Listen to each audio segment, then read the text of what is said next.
Welcome to Centauri Stir-Fry. Today we're going to be talking about Kotobukiya, Dark Knight Returns by Frank Miller. Stick around.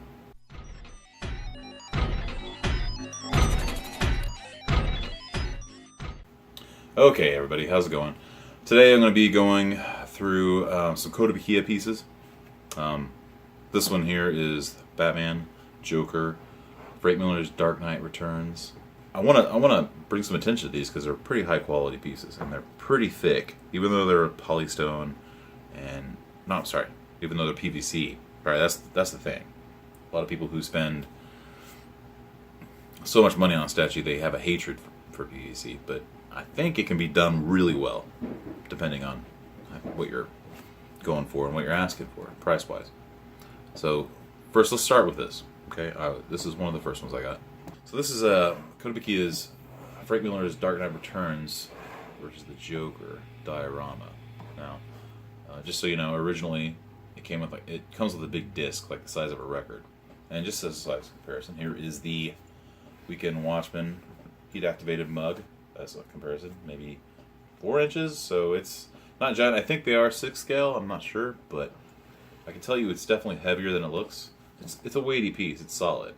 It's solid PVC, and the paint applications are great. But I think this is a very good example, and I think Frank Miller's artwork's really hard to do in statue form. I've seen a lot of them, and even Batman Black and White does it. Prime 1 has a giant one that I don't think exactly looks like him, but I do like it. I might think about it. I just don't think they come very close. I think this one does, as far as Batman himself. You look really close, and I'm going to try to move him semi-close to the camera. I think they nail that Frank Miller jacked up, kind of like an older buff. He's got a lot of weight to him now, vibe. And the face just really captures that Frank Miller sculpt. And there's some fine lines in there that I know you're not going to see. It's softer, but it does kind of have that sketchy, scratchy look in some places. The bat symbol's just perfect. It's just perfect. And of course the belt, the pouches. He's the guy who introduced the pouches. And just so you know, Dark Knight Returns starts out with the blue. He starts out in blue, and he starts out with the yellow symbol. I think he gets shot at some point, and he describes it as his suit being tactical, because the yellow is like a target, and he has some Kevlar under there. Later on, he comes back. He's all, after getting his butt handed to him by the Union leader, in this more black version, which everyone assumes Frank Miller started all that. But honestly, in the regular comic books, they did not go with this color scheme. He was in blue and yellow and that classic vibe all the way past, well into the early 90s, I think. So even past 1989 Batman, he still held those colors. But anyway, this is Frank Miller's version of them.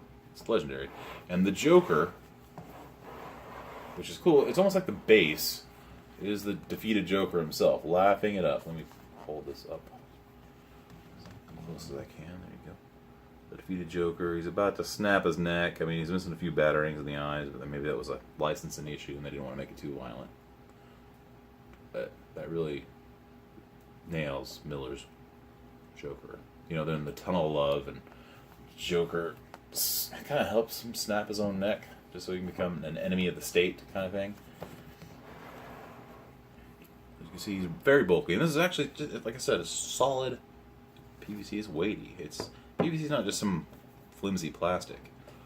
There is some defense. Now, if you're paying for some sideshow piece or an XM Studios or Prime 1 piece, and there's PVC in it, I would be I'd be upset, because that's like a $500 piece. I think at retail when this first came out, it was around the 120 mark, or the 120. And I believe it's 6 scale, so it's weighty and it's worth it. And the cape, look at that. Frank Miller's like blocky, thick cape. It's awesome. Look at that, those lines. He's just got those very, I don't know what you would call it. Frank Miller's very stylized. He's an artist. He does what he wants, and that kind of, I love that blockiness. I think it almost makes Batman look inhuman in some ways. He's so big and bulky, and he's got these sharp lines for the cape. I think he might be going for like an Inhuman approach, like he's almost not robotic, but something that's not quite right in the head. And I think that's one of the main themes of the story, is Batman is not correct in the brain. He is Batman. He's come out of retirement for that. I don't know how well I showed you, some of these features, but like some of the muscle definition, the paint job is very well done. Check out the abs. Check out the lats and chest on this dude. He's bulky. I really think it's probably one of the best Batmans, or Dark Knight Batmans. Old man Batman. There's gonna be many interpretations of this. It's a classic story. No one's ever gonna forget it. So that's just one example of Kotobukiya, and I want to throw out a few others because, like I said, that wasn't the first. The first one I ever got, and I've got them all down here hidden. The reason why I'm throwing these up is I think they're making second editions of these. My wife got me this for Christmas one year, and I freaked out. Let's put him up. Because I love The Killing Joke 2 by Alan Moore and Brian Bolland. So you can see this pretty well. I think this is kind of like in line with the Batman Black and Whites as far as capturing an artist. Because this looks exactly like Brian Bolland's artwork. And originally, this isn't a full review. There are some missing things. Here's a spotlight. It's motion activated. This one is. And you walk by and this little spotlight flashes. Kind of like he's taking a picture of Barbara after he crippled her. But originally there's a minion, like an S&M minion with little angel wings from the story. At the time when I got this, I didn't think it was appropriate for the kids to be seeing a little S&M, so I left it out. But it sits right in here. There's a couple of pegs. You don't have to have it. There's one of his little circus buddies. But if you get really close to this face, I'll show you. That just absolutely nails that cover. Absolutely. The paint works great. And he's a good weight too. He's solid PVC, pretty solid, I think. I'm moving around there, but look at that face. That is straight out of the comic books. Let's take the picture. Down in here, there's some hidden dynamite. Down in here, there's a switch back there. It's kind of fragile, but I wouldn't even use the light feature if I were you. There's a re-release coming out. That's why I want to talk about it. Instead of the box, the dynamite, and all the jazz, there is I don't even think he comes with the S&M assistant. Instead of the box, I believe he's staying on the Red Hood dome with the cape. Because that's the first time I think you see that in comics, I believe. They kind of bring up a history of Joker. And just to give you another idea, I got some little things here. Look at these faces in this comic. Oh man, there's a huge glare. There you go. Look at that. I mean, come on, dude. That's crazy. Kotobukiya does some really good stuff. There's just an example. Okay, put it to the side. So there's not a whole lot of love for Kotobukiya. They do a lot of things. They put out a lot of properties and a lot of it's crazy talk. Crazy time. I wanted to show this because I'm a huge Deathstroke fan, and I collect Sideshow statues also. And they recently released some pictures of a pre-order for their Deathstroke, and I hate that thing. I hate it. So bland and boring. And actually I think I got this for Father's Day a few years ago when it came out. And I'm not a huge fan of New 52 costumes, but his costume didn't really bother me too much. I think it's pretty cool. He's maybe a little too heavily armored, but we have Slade Wilson, Deathstroke. Now this guy is solid as well. That doesn't sound solid, but he is, trust me. He's got a little nameplate. Comes off. He stands without it. Pull him up here. Got some Deathstroke. You can stand him up. So here he is. He stands just fine without it. So there he goes. I'll just put it back on. Actually, the base is kind of a cheap plastic, but I think it looks pretty good.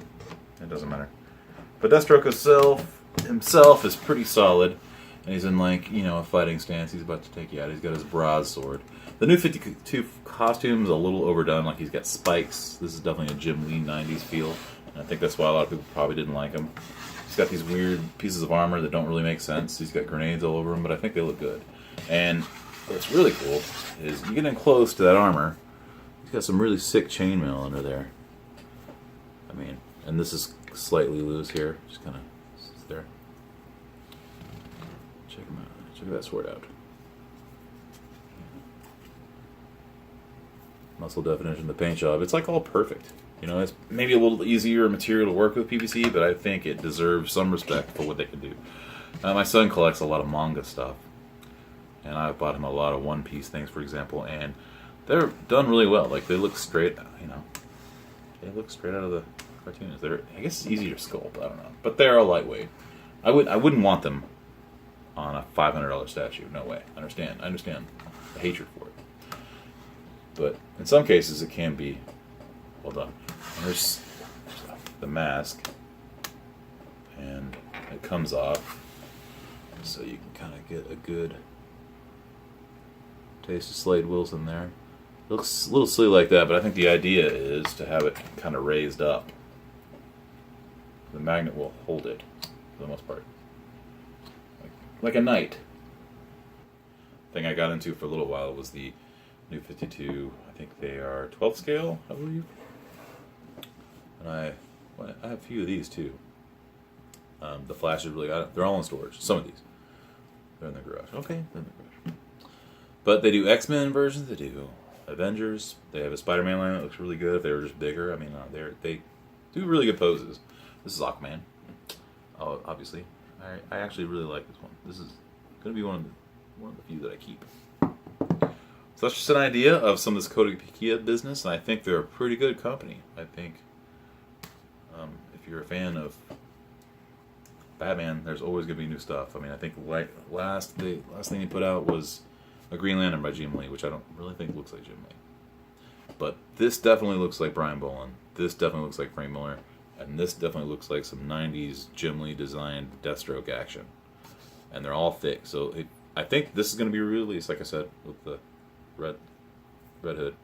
This is going to be released also. So pick these up if you're a Bat fan. Do it.